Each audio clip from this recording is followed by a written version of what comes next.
Hello everyone and welcome to institute English classes. आज हम लोग क्लास 12 फ्लेमिंगो बुक का chapter number 1 the last lesson का ये जो पोर्शन है हमारा अबाउट द ऑथर,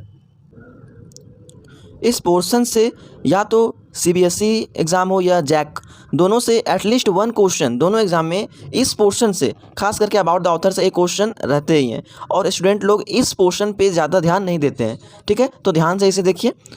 ऑथर कौन है? अल्फोंस डॉटेट। 1840 टू 1897 इनका जो बर्थ हुआ था, he was born in 1840 and death 1897। Was a French novelist and short story writer. ये क्या थे? फ्रेंच नॉवेलिस्ट थे, मीन्स फ्रेंच लैंग्वेज के उपन्यासकार थे एंड शॉर्ट स्टोरी राइटर भी थे। ठीक है। The last lesson is set in the days of Franco Persian war. इसको आप ध्यान से देखिए। जो हमारा ये चैप्टर है the last lesson is set means based होना, इस पे आधारित होना। ठीक है, तो हमारा ये चैप्टर द लास्ट लेसन जो सेट है वो उन दिनों पर सेट है जिन दिनों फ्रांस और पर्सिया के बीच वॉर चल रहा होता है, युद्ध चल रहा होता है। सो फ्रैंको पर्शियन वॉर इसे बोला गया है। एंड वो वॉर कब चल रहा होता है? तो 1870 टू 1871, 1870 से 1871 के बीच में। इन विच फ्रांस वॉज डिफीटेड, जिसमें से फ्रांस क्या हो जाती है? हार जाती है। फ्रांस कंट्री वो हार जाता है और जीत कौन जाता है? पर्सिया। क्योंकि वॉर किन दो देशों के बीच चल रहा है? फ्रांस और पर्सिया के बीच में। किस ईयर में? 1870 to 1871। Okay, led by Bismarck. और उस समय जो पर्सिया था, पर्सिया कंट्री का जो रूलर थे वो बिस्मार्क थे। कौन थे? बिस्मार्क। और इसके लीड जो नेतृत्व करता थे, पर्सिया का नेतृत्व बिस्मार्क कर रहे थे। ठीक है। Persia then consisted of what are now the nations Germany, Poland and parts of Austria. तो ध्यान से देखिए। पर्सिया देन कंसिस्टेड ऑफ, उस समय जो था पर्सिया वो कंसिस्ट करता था, डैट्स मीन्स पर्सिया के अंदर कुछ ऐसे एरियाज थे, कुछ ऐसे क्षेत्र थे जो आज के दिनों में अलग अलग देश बन चुके हैं। अगर हम लोग भारत की बात करें, इंडिया की बात करें, तो इंडिया भी पहले क्या था? इंटीग्रेटेड अखंड भारत था। इससे पाकिस्तान, इससे नेपाल, इससे भूटान, इससे म्यांमार, सब अलग अलग कंट्री बन चुके हैं और ये सारे कभी क्या थे? इंडिया के ही पार्ट थे। तो जस्ट लाइक यहाँ पे जो जर्मनी है, Germany, Poland and parts of Austria, Austria के कुछ भाग, ये सारे के सारे कभी किसी समय में पार्ट हुआ करते थे पर्सिया के। ठीक है, कौन कौन से? Germany, Poland and parts of Austria.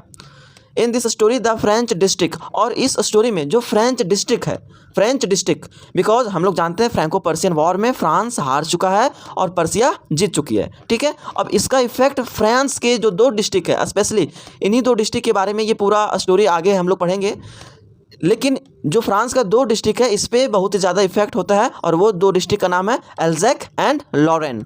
दो डिस्ट्रिक्ट का नाम क्या है? एल्जैक एंड लॉरेन है पास्ड इनटू पर्सियन हैंड्स।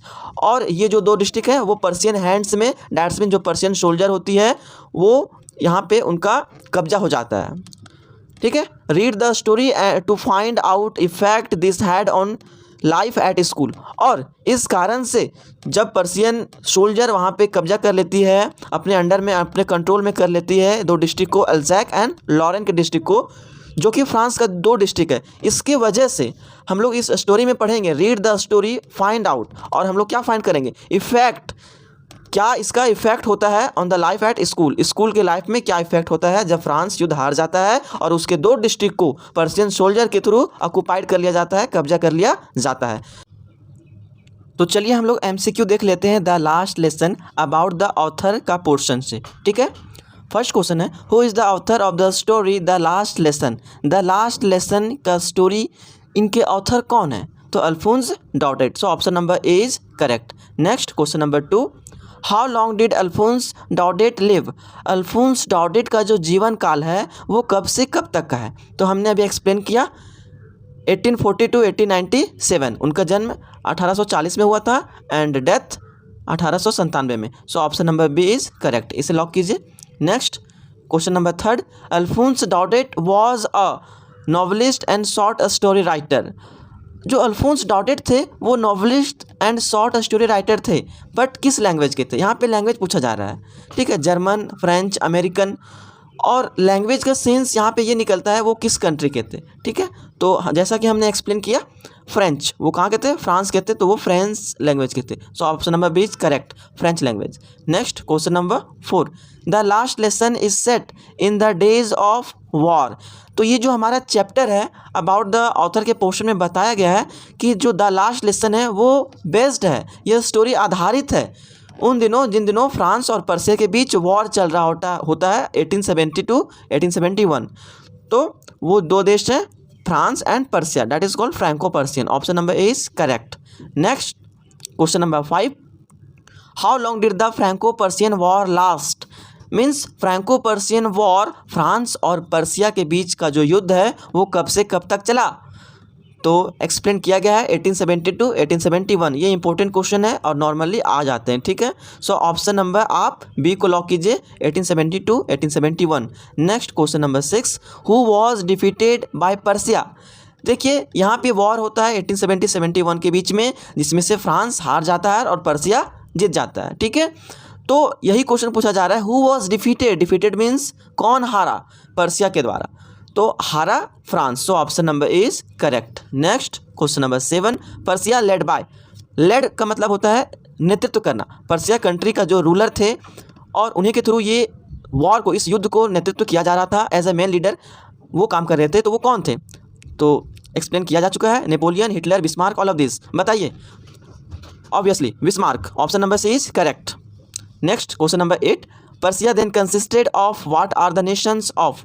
देखिए उस समय का जो पर्सिया था, उस समय का पर्सिया कुछ ऐसे क्षेत्र थे, कुछ ऐसे एरियाज थे जो अभी पर्सिया से कट चुके हैं और अभी नए नए देश बन चुके हैं। जैसे इंडिया से बहुत सारे एरियाज कट करके नए नए देश बन चुके हैं, जैसे बांग्लादेश, पाकिस्तान। उसी प्रकार से जो जर्मनी, पोलैंड और कुछ हिस्सा था ऑस्ट्रिया का, ये तीनों कभी पर्सिया के ही अंडर हुआ करते थे, पर्सिया के ही पार्ट हुआ करते थे, ठीक है। तो यहाँ पे इस ऑप्शन नंबर डी को एग्जाम में आपके ऑल ऑफ दिस रहेगा, ऑल ऑफ दिस, ठीक है, बिकॉज यहाँ पे किसी एक का सही होना सही नहीं है। सो ऑप्शन नंबर डी को आप लोग लॉक कीजिएगा, ऑल ऑफ दिस, ठीक है। Next question number 9, in the story of the two French district are. इस स्टोरी में बताया गया है कि जब फ्रांस हार जाता है तो उसके दो डिस्ट्रिक्ट में इसका इफेक्ट पड़ता है, उन दो डिस्ट्रिक्ट के स्कूलों में, और उन दो डिस्ट्रिक्ट का नाम क्या है। तो दो डिस्ट्रिक्ट के नाम है Alsace and Lorraine. So option number A is correct. Next question number 10, the French district of Alsace and Lorraine have passed into. जब फ्रांस हार जाती है, पर्सिया जीत जाता है, तो उसके दो डिस्ट्रिक्ट को ऑक्युपाइड कर लेती है पर्सियन सोल्जर, ठीक है, और उनके कब्जे में चला जाता है। तो यहाँ पे ऑप्शन सी को लॉक कीजिए, पर्सियन हैंड्स, ठीक है, पर्सियन सोल्जर अपने कंट्रोल में ले लेती है, इसलिए Persian hands. Option number C is correct. Next question number 11, the effect due to Franco Persian war on life at. देखिए ये जो इफेक्ट है due to Franco Persian war, France और पर्सिया के वॉर में, युद्ध में जब फ्रांस हार जाता है तो सबसे ज़्यादा इफेक्ट, सबसे ज़्यादा प्रभाव कहाँ देखने को मिलता है, ठीक है। तो यह स्टोरी जो है अबाउट द ऑथर में ये मेंशन भी किया गया है कि एट स्कूल, उनके स्कूलों में इसका इफेक्ट देखने को मिलता है, और इसी पे हमारा स्टोरी बेस्ड भी है। So option number B is correct, school. Next question number 12, the effect due to Franco Persian war on life at school. देखिए फ्रैंको पर्सियन वॉर के कारण स्कूल में तो इफेक्ट हुआ, स्कूल में प्रभाव पड़ा, बट किसके स्कूल में, फ्रांस के या जर्मनी के या पर्सिया के। तो इफेक्ट उस पर पड़ता है जो हार जाता है, और हारा कौन सा कंट्री था, फ्रांस। तो option number A is correct, French school में ज़्यादा इफेक्ट देखने को मिला था, कंप्लीट इफेक्ट फ्रेंच स्कूल में ही देखने को मिला, ठीक है। Next question number 13, Alphonse Daudet was from which country. Alphonse Daudet किस कंट्री के थे, तो ऑब्वियसली उस कंट्री के ये थे जिस कंट्री के बारे में यहाँ पे लिखा गया है और जिसका इफेक्ट उस कंट्री पे सबसे ज़्यादा हुआ था। तो इफेक्ट उस कंट्री पे हुआ था जो कंट्री हार चुकी थी, और हारी कौन थी, France. So option number B is correct, ठीक है। और ऐसे भी फ्रांस कंट्री हारने के बाद उनके दो डिस्ट्रिक्ट में इसका सबसे ज़्यादा इफेक्ट हुआ था, एल्जैक एंड लॉरेन। ये इंपॉर्टेंट क्वेश्चन बनता है। Next question number 14, Alsace and Lorraine are two district of. Question आ गया, एल्जैक एंड लॉरेन दो डिस्ट्रिक्ट हैं किस कंट्री के, जर्मनी के, फ्रांस के, पर्सिया के, या तो इनमें से कोई नहीं। तो ये जो डिस्ट्रिक्ट हैं एल्जैक एंड लॉरेन, इसका नाम आप लोग याद रखिए, ये दो डिस्ट्रिक्ट हैं फ्रांस के, ठीक है। तो option number B is correct. और इन्हीं दो डिस्ट्रिक्ट के स्कूल पे सबसे ज़्यादा इफेक्ट हुआ था और अपने कंट्रोल में ले ली थी पर्सियन सोल्जर, इन दो डिस्ट्रिक्ट को, एल्जैक एंड लॉरेन। तो अबाउट द ऑथर का ये 14 क्वेश्चन इतना ही था, एंड उम्मीद करते हैं आप लोग इसे अच्छे से समझे होंगे, और एग्जामिनेशन पॉइंट ऑफ व्यू से ये वेरी वेरी इंपॉर्टेंट है। नेक्स्ट वीडियो में हम लोग द लास्ट लेसन का complete line by line explanation देखेंगे, एंड जितने भी इससे रिलेटेड MCQ बन सकेंगे, सारे के सारे MCQ को आपको नेक्स्ट वीडियो में कवर अप करवाया जाएगा। तब तक के लिए bye bye, take care, thanks, जय हिंद।